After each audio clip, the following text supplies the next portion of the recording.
All right, let's bring in CTV's Kevin Gallagher. He is standing by in Quebec City at the Convention Hall. So a lot at stake here, Kevin, for Pierre Poilievre. Walk us through what he needs to do tonight in this big speech. Well, of course, this is the time that Pierre Poilievre will get to address the membership, and it's what being billed as the largest in-person policy convention the Conservative Party of Canada has ever held. So certainly a group that has really said to me they're energized, they're motivated and united behind him. So he does now have a chance to really lay out some of his policy vision for what he thinks, the direction he thinks the party should go. Of course, much of tonight's speech will likely be the basis for some type of electoral platform. At the same time, of course, Todd, many of these grassroots members are here in town to discuss policy, to get trained up to what it would be like to volunteer on an electoral campaign, and of course to vote on the different policy resolutions, I should say. There were 55 that were initially put before the members. By the end of today, we expect that's going to be whittled down to around 30. Tomorrow, of course, there's a larger vote in the main plenary for different, policy proposals. We sort of did a few and talked about a few of them on the run-up here.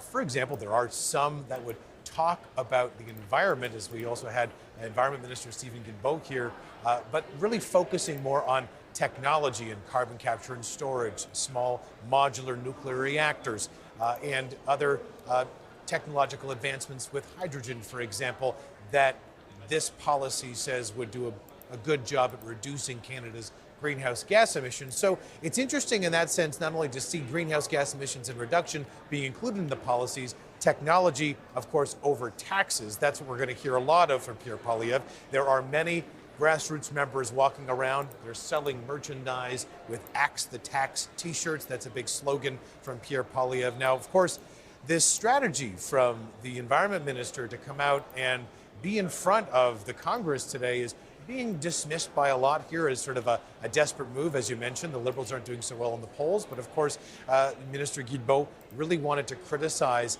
the lack of climate plan that he sees coming out of these policy discussions. Talk to me as well, Kevin, about the Pierre Poilievre being able to connect on a personal level with Canadian voters. We know that this has been an issue for him. You're in Quebec. He's not very popular right now in the province of Quebec.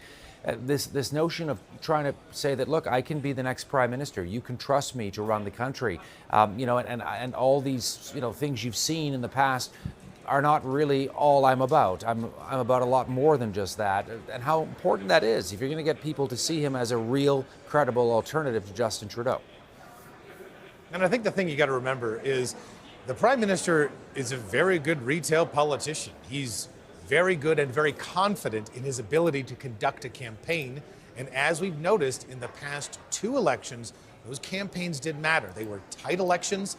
The Liberals squeaked out or won minority governments. But at the same time, there were a lot of doubts going in on whether this would be it for the Liberal government. And certainly this is a narrative that the Liberals keep trying to paint about Justin Trudeau, despite the fact that many of the polls seem to show that some Canadians, and in fact more and more Canadians, including younger Canadians, are starting to favor Pierre Poilievre. The criticism around the Conservative leader, of course, even in these polling numbers, Todd, is that his negatives, so that viewpoint that people have, his negatives are high. So as you point out, can he do more to try and introduce himself to Canadians? The party is planning to spend millions on an ad campaign that's already rolled out to try and show that he's a down-to-earth, regular Canadian, came from a middle class, working class type family. Parents were teachers. Married his wife, who is an immigrant to this country, worked hard. That type of message is something he's trying to promote here. And also this brand that you really feel coming out of this policy convention, and a lot of the rhetoric you hear from Pierre Poilievre, Todd, is around the cost of living.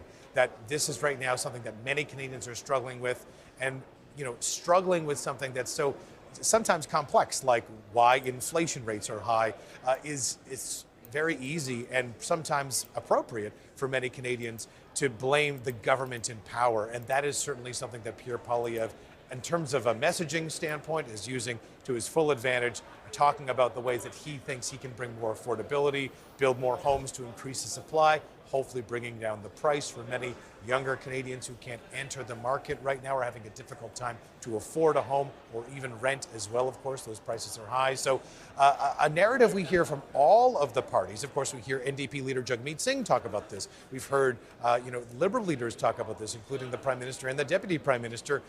But it does seem that there seems to be a bit more resonance in the type of affordability messaging that's coming out of the Conservative camp right now. And certainly that's something that Pierre Poilievre will likely want to focus on. CTV's Kevin Gallagher live in Quebec City at the Conservatives' big convention going on today. Good to see you, Kevin. Thanks for this.